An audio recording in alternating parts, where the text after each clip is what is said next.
All right. Hi, everybody. Welcome back to chapter 16. Chapter 16 is a very quick read, so let's get into it. I got up to watch the sun rise. I sat on the back steps as clouds of smoke rose from charcoal pits all over the valley. A few small lizards darted through the dew-laden grass, their gizzards bloated like bubblegum. A group of women came trotting along the road, sitting side-saddled on overloaded mules. I walked into a small wooden shack, split by a wall of tin, into a latrine and a bathing room. In the bathing room was a metal basin filled with leaves and rainwater. Even though so much time had passed since I had given birth, I still felt extremely fat. I peeled off Joseph's shirt and scrubbed my flesh with the leaves in the water.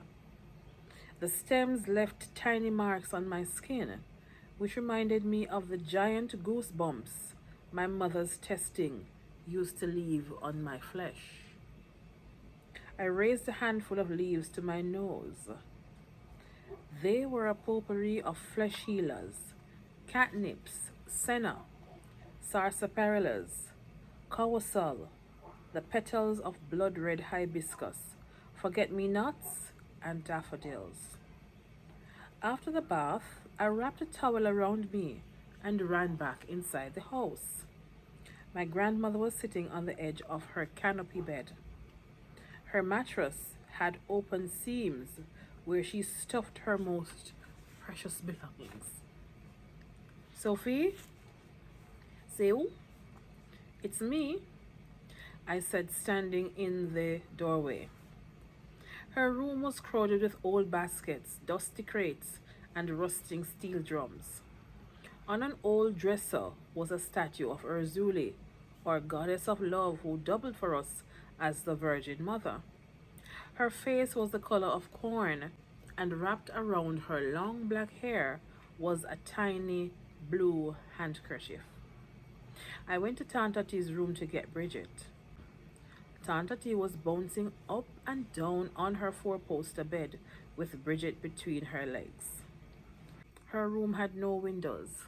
Instead, she had large quilts with birds and fish patterns over the louvers on her wall.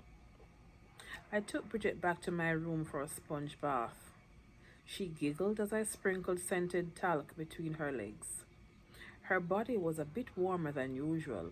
I looked for the infant thermometer that I had brought with me. I found it, broken in its case, the mercury scattered in the container. There was a splash in the bathhouse outside the window. My grandmother was naked in the bath shack, with the rickety door wide open. She raised a handful of leaves toward the four corners of the sky, then wrapped the stems under her armpits. She swayed her body several times, shaking the leaves loose from her buttocks.